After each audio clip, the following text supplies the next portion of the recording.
When Jay returned home drunk, the full moon was shining brightly.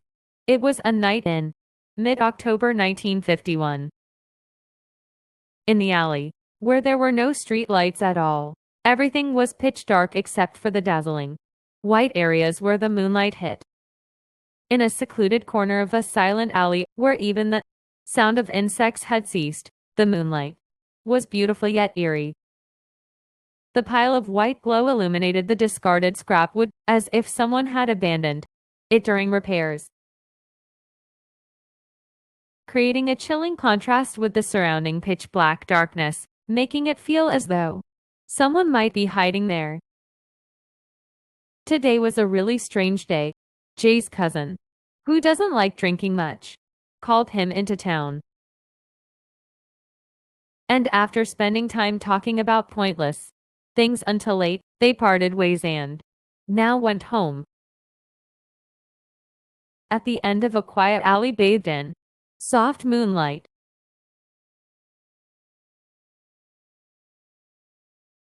a large house with a tiled roof appeared behind a grand gate, with a gentle pine hill in the background. Jay stopped his unsteady steps and began knocking on the door where the white moonlight was shining. Once, twice, and a third time, he heard a hurried sound coming from inside, toward the front door. It was Jay's mother, Mrs. Kim. She had not been sleeping and had been waiting for her son to return. Mrs. Kim hurriedly opened the door and quietly, without saying a word, grabbed her son's sleeve and led him into outbuilding Sarong Che. Jay, who entered Sarong Che, asked his mother, "What's going on?" Mrs. Kim quietly said, "You should not go to your room today, but go to the annex and sleep there. Now, don't say anything and follow me." A woman's white rubber shoes were neatly arranged on the stone base of an annex, illuminated by the quiet, beautiful moonlight. At that moment, Jay came to his senses and realized that his mother had insisted a month ago that he should see another woman for a boy baby, a so-called seed bearer. And it was in fact turning into reality so quickly. Jay was at a loss as to what to do. During the Greater East Asia War, which began 1941 while Japan was ruling Korea, thanks to Jay's pro-Japanese father, he was able to avoid being conscripted into the Japanese army. Instead, he married early, and he and his wife went to study at a university in Kyoto, Japan. This allowed them to cleverly evade the severe conscription by the Japanese army. However, in 1945, Jay, who returned to Korea after its independence from the Japanese Empire, already had a first daughter born in Japan. Subsequently, amidst extreme political and social turmoil, the birth of his second and third daughters in 1947 and 1949 respectively caused a crisis in Jay's family, who was the sole heir of the Jongga family. There was no son to carry on the family line.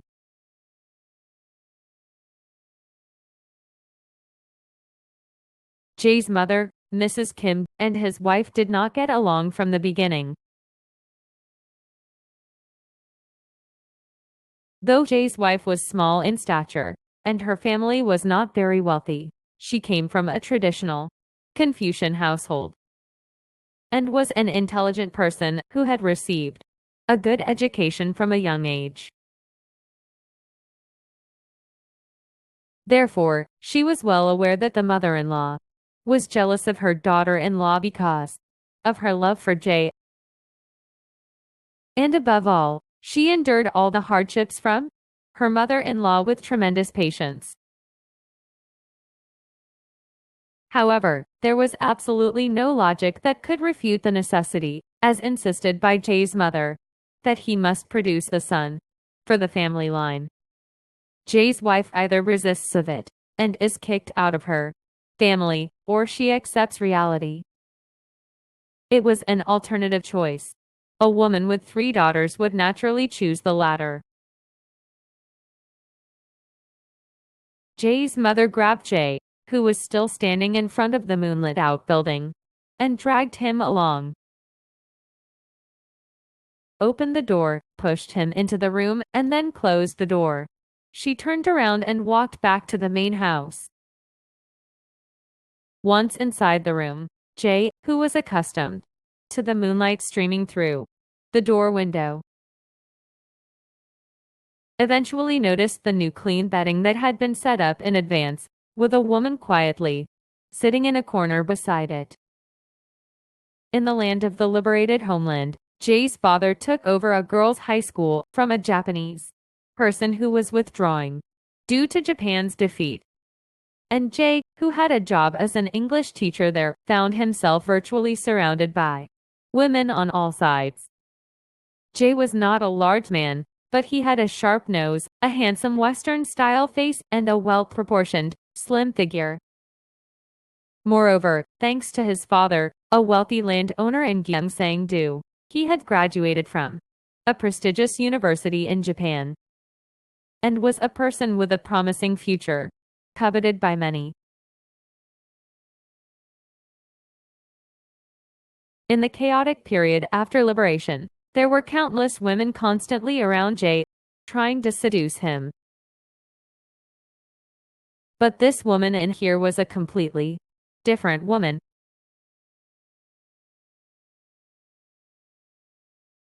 She had never met Jay before and knew nothing about him. It was her first time encountering him. She was what they called a seed bearer, and Jay's mother had deliberately brought her from a remote rural area far away from here. She initially agreed to a 1-year cohabitation period, with the condition that they live in the same house. The woman had no say in choosing her residence.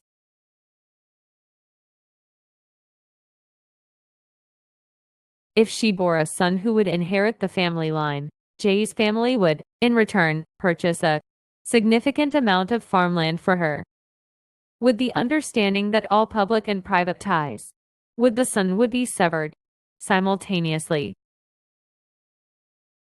From the woman's perspective, it was easy to think that it would be more convenient to completely and physically cut off the relationship. The woman's body reflected in the moonlight was a moderate figure, neither too big nor too small. Her face could not be said to be pretty, but she was an ordinary and quiet woman, with no need for shame.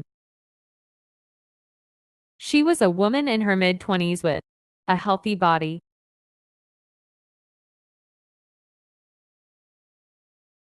Moreover, despite growing up in a poor environment, this woman showed no signs of it.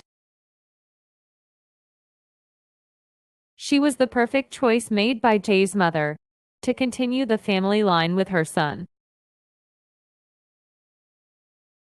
Suddenly feeling the effects of alcohol and fatigue, Jay said only one thing to the woman that night. "What is your name?" Next morning, the moment Jay opened his eyes, as the morning sunlight shining through the window closed, he turned his head and saw the woman lying on the seat next to him. The woman lying down facing Jay was in a deep sleep and seemed completely unaware of Jay's movement. Jay quietly opened the sliding door of the annex, glanced at the snow-white rubber shoes neatly placed next to his shoes on the stone, and walked toward the wash basin beside a well in the middle of the yard. Jay, who was receiving water from a hand pump in the wash basin, was suddenly startled by someone's appearance and looked toward the kitchen. At that moment, a chill was felt through Jay's body.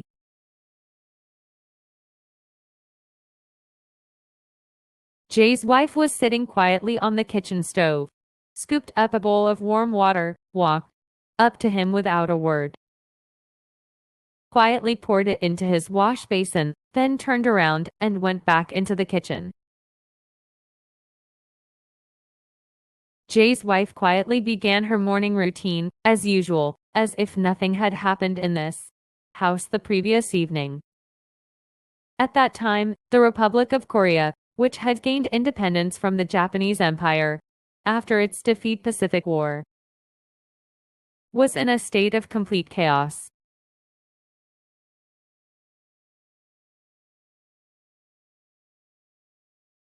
Due to the Japanese's sophisticated and cruel policy of exploitation and domination of Joseon for 36 years. The so-called small elite noble class, which was accustomed to traditional Confucian customs and did not align with Japan, completely collapsed during this period.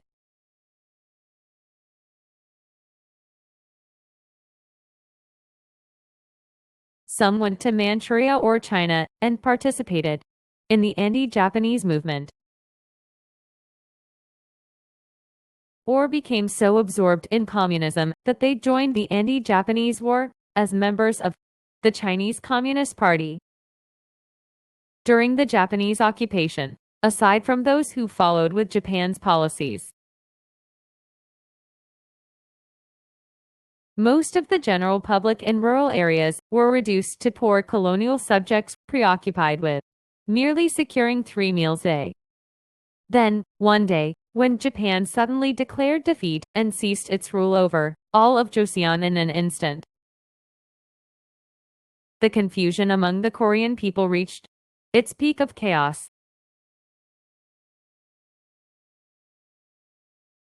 The independence supporters who returned from the provisional government in Shanghai,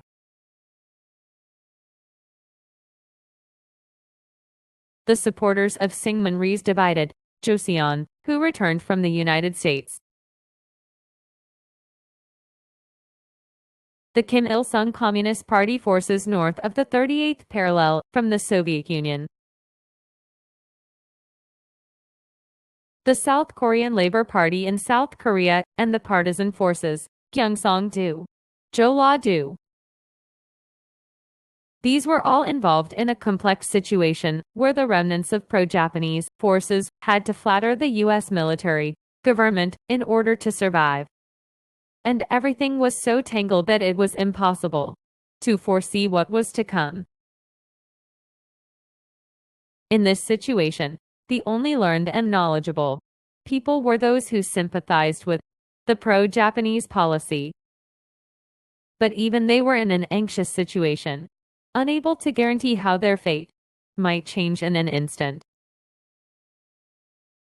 This area was a region in the southern part of Jirisan, in Gyeongsang-do,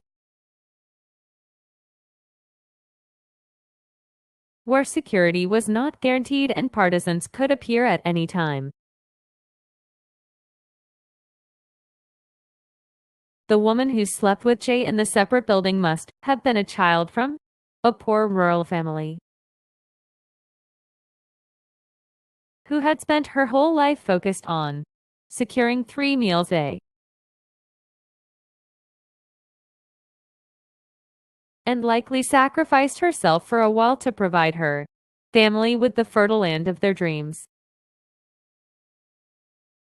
In contrast, Jay's family, which had been pro-Japanese, had cleverly avoided conscription by the Japanese army, but now faced even greater chaos and an uncertain world where they did not know when or where they might be exterminated. In this situation, it was crucial for Jay, the only son, to have a son to continue the family line. His wife kept giving birth to daughters.